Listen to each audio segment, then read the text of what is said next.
Vous écoutez le podcast Altitude, un podcast pour femmes ambitieuses qui veulent s'actualiser, se dépasser et s'épanouir. Ici, on croit fermement que c'est votre attitude, bien avant vos aptitudes, qui vous mèneront au succès. Animé par l'entrepreneur et auteur de best-sellers Karine Ruel, ce podcast est une série de conversations audacieuses avec des leaders qui ont osé et qui ont réussi. Donc, si vous voulez élever votre état d'esprit et vos stratégies pour qu'enfin vous puissiez créer la vie et l'entreprise dont vous avez toujours rêvé, vous êtes au bon endroit. Bienvenue sur le show. Cet épisode vous est présenté par le Journal de vie, l'outil ultime pour vous aider à améliorer constamment votre bien-être et votre bonheur grâce à des techniques inspirées de la psychologie cognitivo-comportementale et de la psychologie positive qui sont simples, efficaces et prouvées. Le Journal de vie est bien plus qu'un journal de gratitude. Il vous offre des exercices quotidiens pour vous aider à renforcer votre confiance en vous, instaurer de saines habitudes de vie et entraîner votre cerveau à penser plus positivement. Pour en savoir plus sur le Journal de vie, rendez-vous sur www.journaldevie.com et utilisez le coupon podcast pour recevoir 10% de réduction sur votre commande. Revenons maintenant à Karine. Allô! Aujourd'hui, je vous parle de mon rituel de fin d'année. On est déjà rendu à la fin de 2020. Je sais qu'il y en a pour qui ça a été extrêmement difficile cette année. On a tous eu l'impression à un moment donné ou à un autre d'être dans une espèce de montagne russe. Il y en a, je sais qu'il y a... Puis même moi, ça m'est arrivé de souhaiter que 2020 en finisse au plus vite.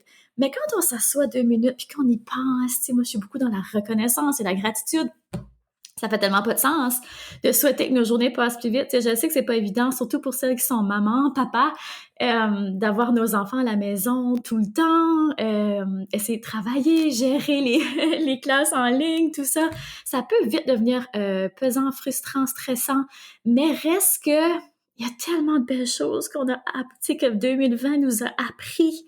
Ralentir, être dans le moment présent, être reconnaissant pour ce qu'on a, pour la santé. Donc, ça a été une belle année d'apprentissage. Pour moi, ça a été une belle année d'apprentissage. Et quand vient le temps de faire mon rituel de fin d'année, pour moi, c'est toujours très, très, très important. Dave et moi, on planifie notre nouvelle année ensemble. C'est certain qu'on a des buts qui sont propres à nous, chacun de notre côté, mais on a aussi des buts qui sont communs. Puis, c'est très important pour nous de prendre le temps de s'asseoir, de partager ça, même si on le fait au quotidien, là, on s'entend. Mais on aime vraiment le faire de façon vraiment rituelle, là. Donc, ce qu'on a fait cette année, c'est qu'on a loué une petite bulle, que ça s'appelle... au Cielo Glamping Maritime. Si vous avez jamais été là, mon Dieu, je vous encourage à aller voir cet endroit. C'est tout simplement magnifique. Donc, on a loué ces petites bulles-là, une petite bulle pour 2 jours. Ça juste 2 jours. Écoute, c'est pas long, mais pour nous, c'était juste assez pour décompresser, dormir. Tu sais, en fin d'année, on est beaucoup plus fatigué aussi. Donc, de juste faire un petit changement d'univers comme ça, et de vraiment mettre notre énergie commune pour vraiment faire le bilan de la fin d'année. Pour moi, c'était important de boucler les boucles et avant d'être capable de me projeter dans la nouvelle année, pour moi, c'est important de faire un temps d'arrêt. Je pense que c'est important pour tout le monde. Le problème que je vois souvent, c'est que les gens vont tout de suite, tu sais, ils n'ont pas terminé l'année, qui sont déjà dans les gros buts puis dans la grosse préparation pour 2021, mais ils prennent pas le temps d'être reconnaissants pour l'année qu'ils viennent d'avoir et de faire vraiment le bilan de ce qui a fonctionné et ce qui a pas fonctionné. Donc, avant de vous projeter, prenez donc le temps d'apprendre de vos erreurs et d'avoir vraiment un regard reconnaissant, pour vrai, sur la dernière année. Je pense que c'est une clé. C'est vraiment une clé. Donc, aujourd'hui, c'est ce qu'on va regarder ensemble. Je vais vous partager vraiment mon rituel, comment moi, les questions que je me pose. Et ce que je vais faire, c'est que je vais vous mettre des petits exercices de journaling là, que vous pourrez faire et vous pourrez faire directement dans le confort de votre maison. Fait que, première chose que je fais, justement, je commence par une question. Dans le fond, je vais vous lire les questions que j'ai écrites et si vous voulez les faire directement en même temps que vous écoutez l'épisode ou si vous voulez tout simplement télécharger le PDF après, c'est bien parfait. Mais la première question que je me suis posée, c'est qu'est-ce que le changement de rythme et de routine de 2020 m'a révélé à propos de mes nouvelles priorités. Parce que je sais pas pour vous, là, mais moi, mes priorités ont changé, pas énormément. On s'entend, ma famille a toujours été prioritaire et tout ça. Mais là, encore plus, encore plus. Là, j'ai encore plus de valeur pour mon rythme familial. C'est certain que quand on est driven, je suis une personne extrêmement driven dans la vie, j'adore ce que je fais, fait que je pourrais travailler jour et nuit. Puis tu sais, quand on jasait de ça ce week-end dernier, que on est tous les deux personnes, des high achievers, on adore notre travail, on est passionnés, on a une mission beaucoup plus grande que nature, dans le sens que on fait pas de la business juste pour faire de l'argent, parce qu'on s'entend qu'une business, c'est pas un hobby, là. C'est normal de vouloir faire de l'argent. Mais, vois-tu, je me justifie encore, terrible. Mais c'est correct, j'apprends moi aussi, puis je me réajuste, mais, tu sais, on veut plus que ça. On veut changer le monde. Puis je sais que des fois, ça peut paraître quétaine de dire ça, mais changer le monde, là, ça commence par des petits changements. Ça commence par à la maison. Pour vrai, pour nous, là, ça commence à la maison. La façon qu'on élève nos filles, les valeurs qu'on leur apprend. Pour nous, ça commence là, le changement. Et c'est ça. C'est qu'est-ce que 2020 a révélé pour vous dans votre changement de rythme, dans votre changement de routine? Puis qu'est-ce que vous voulez garder? Tu sais, maintenant que le rythme a recommencé un peu plus à bouger, ça dépend dans quelle province vous êtes, mais on a quand même repris un rythme, si tu veux, si on regarde comparativement mars-avril dernier, genre. Qu'est-ce que ça vous a appris? Puis qu'est-ce que vous avez vraiment envie de garder par rapport à ça? Puis ensuite, qu'est-ce que les choses ou les mots qui vous motivent, qui vous énergisent pour la nouvelle année? Moi, je suis visuelle. Je travaille beaucoup avec des tableaux de visualisation. J'appelle ça un tableau de vie. Je suis très branding, concept. Tableau de vie, donc un tableau de vision où est-ce que je vais mettre des mots, des images qui m'inspirent chaque jour et qui m'amènent plus près de ma grande vision pour la prochaine année. Je la refais chaque année. Et cette année, je l'ai refait encore. Je l'ai commencé et je l'ai pas fini. Je vous avoue que cette année, pour moi, ça a été différent. Durant la retraite, normalement, quand on fait notre petite retraite, je suis vraiment beaucoup action-oriented. Je suis vraiment très axée vers l'action. Pour moi, on dirait que c'est vraiment fluide, puis facile, puis j'ai comme plein de rêves, puis tu sais, des fois, on en a trop, on dirait. Cette année, ça a été comme le contraire. Puis pour moi, ça a été une belle constatation, justement, en faisant ce devoir-là. Je me sens beaucoup plus dans le laisser-aller, dans la confiance, versus dans le contrôle, où j'ai été dans la plus grande plupart de ma vie, être dans le contrôle. J'ai vraiment j'avais vraiment le besoin de contrôler tout, comme je suis une control freak. Puis, le plus j'avance, le plus je délègue dans mon entreprise, le plus je suis en confiance et je fais plus confiance à mon instinct aussi. C'est un beau mot pour moi, confiance. C'est le mot, justement, que j'ai ressorti pour qui est la prochaine question de journaling là, que j'écris. C'est quel est le mot de cette liste qui va te servir de rappel pour 2021? Qu'est-ce que tu as appris en 2020 qui a été le mot d'ordre que tu veux, qui est positif, of course, que tu veux garder pour 2021 pour te donner une direction, orienter ton énergie. Je dis souvent en perpétuelle évolution et tout ça, mais d'avoir une ligne directrice, c'est hyper important. Fait quel est le mot qui ressort quand je vous dis ça comme ça? Il y en a sûrement un qui vient de popper dans votre tête, là. Quel est ce mot? Ensuite, là, moi, j'aime me projeter. C'est comme ça que je commence tous mes coachings aussi, tu sais, avec la projection.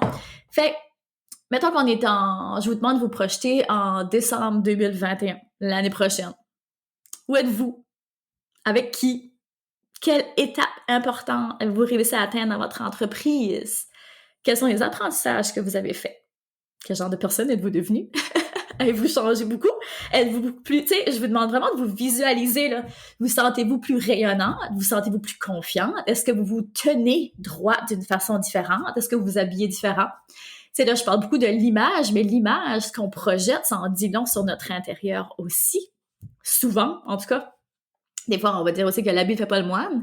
Mais moi, je pense que notre enveloppe corporelle et la façon dont on se présente dans le monde, ça en dit quand même assez long sur nous. Et fait, où êtes-vous? Comment vous visualisez? Vous êtes rendu où dans votre entreprise, dans votre vie? Qu'est-ce qui a changé? Qu'est-ce qui est différent? Où est-ce que vous voyez? C'est important de faire ce type de visualisation-là. Ensuite, question importante. Des fois, on hésite à aller vraiment là, plus creux dans le questionnement. Important de mettre le doigt sur ce qui vous a drainé dans la dernière année. Ça, moi, là, ça a été une question. Ça a vraiment été une belle question de réflexion, puis c'est pour ça que je vous partage mon rituel, là. Parce que ce rituel-là, pour moi, il est vraiment très aidant. Il m'a vraiment aidé à orienter mon année. Donc, qu'est-ce qui a été drainant pour vous dans la dernière année? Qu'est-ce qui vous a vidé votre énergie? Qu'est-ce qui vous a coûté trop cher en termes d'énergie? Tu sais, puis de répondre à cette question-là, c'est pas négatif, hein, parce que ça vous permet de réorienter, reconnaître ces moments-là qui vous ont drainé, les moments, les circonstances, les personnes, et comment est-ce que vous pouvez réorienter ça à partir de maintenant?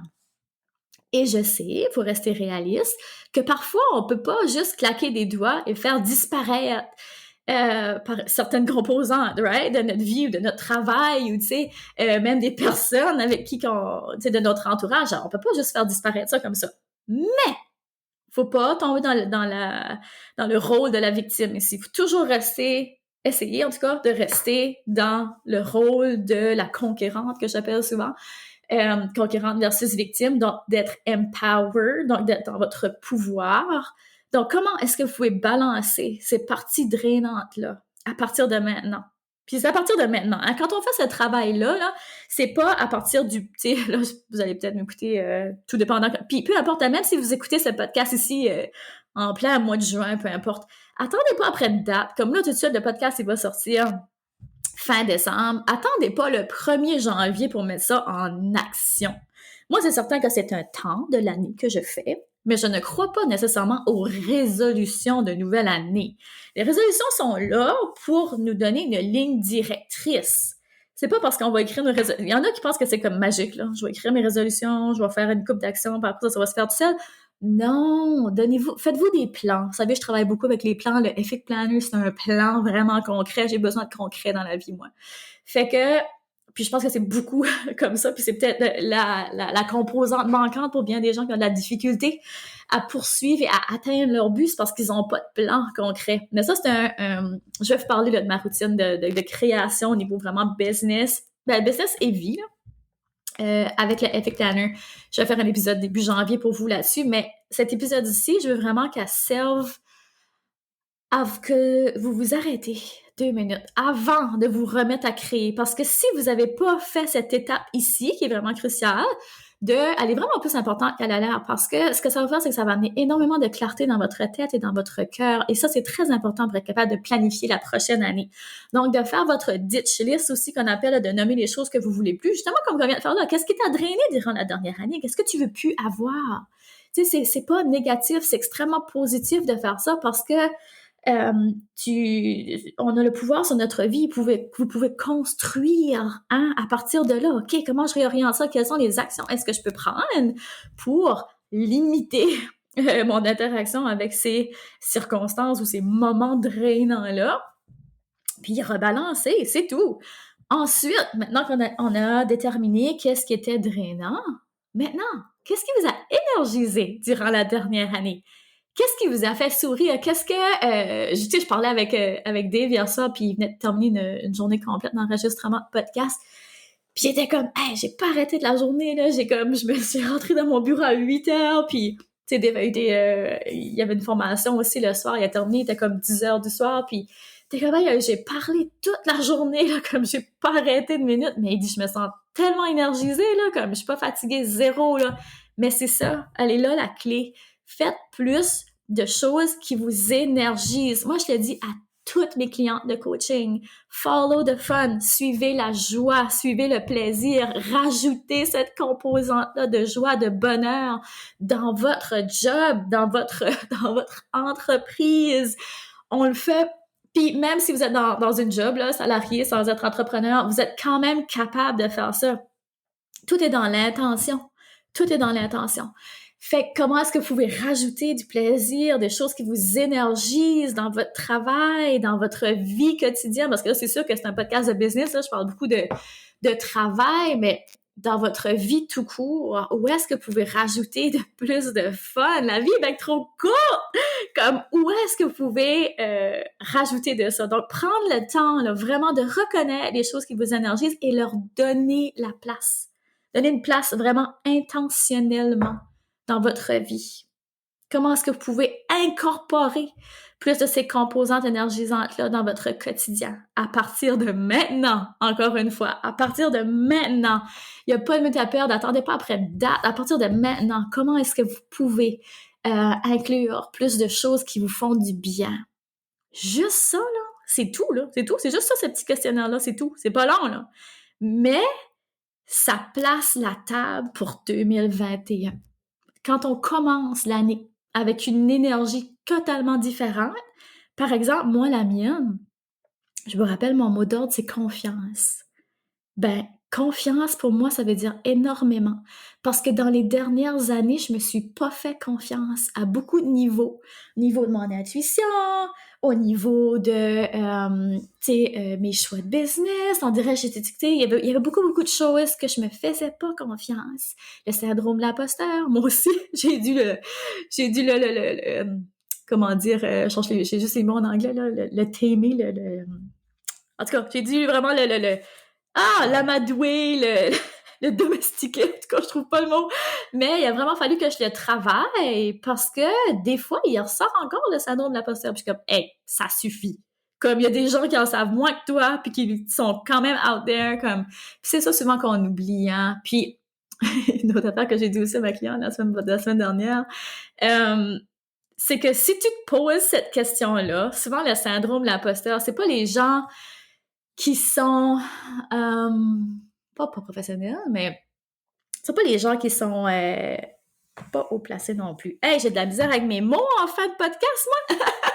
Mais c'est souvent les personnes qui sont super bonnes qui se posent ces questions-là, qui sont super intelligents, à leurs affaires, qui sont perfectionnistes, soucis du détail. Fait que c'est souvent ces personnes-là qui se posent, qui ont ce gros syndrome de l'imposteur-là. Tu sais, quand tu dis, voyons donc, cette personne-là a tellement à apprendre, mais c'est souvent ceux-là, les pires.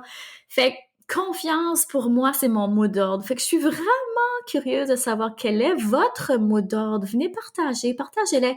Vous pouvez partager sur mon blog, vous pouvez venir me partager ça sur Instagram, en sharant le podcast, en marquant votre mot d'ordre. Tu sais, essayons de créer, là, ça serait beau, ça serait vraiment beau. Créons une vague de mots énergisants, positifs pour la nouvelle année. Inspirons-nous. Ça serait vraiment incroyable. Ça serait vraiment un beau cadeau de se faire ça à tous. Fait que moi, mon mot d'ordre, je vous le partage, c'est confiance. Confiance pour la nouvelle année. Donc, je vous laisse là-dessus. Terminez votre année. Prenez le temps de faire ce petit exercice de journaling-là. Vous savez, c'est très positif de s'asseoir juste dans un moment de silence, c'est juste journaler, vraiment faire de l'introspection, aller ressortir, puis ensuite venez partager. Ça va être puissant. Donc voilà, je vous laisse, je vous souhaite de merveilleuses fêtes et on se revoit dans le prochain épisode. Vous venez d'écouter le podcast Altitude. Pour ne rien manquer des prochains épisodes, abonnez-vous au podcast et cliquez sur le 5 étoiles. Vous pouvez aussi consulter nos outils gratuits créés pour vous au www.podcastaltitude.com. Merci d'avoir été là et à très bientôt dans le prochain épisode Femmes d'Altitude.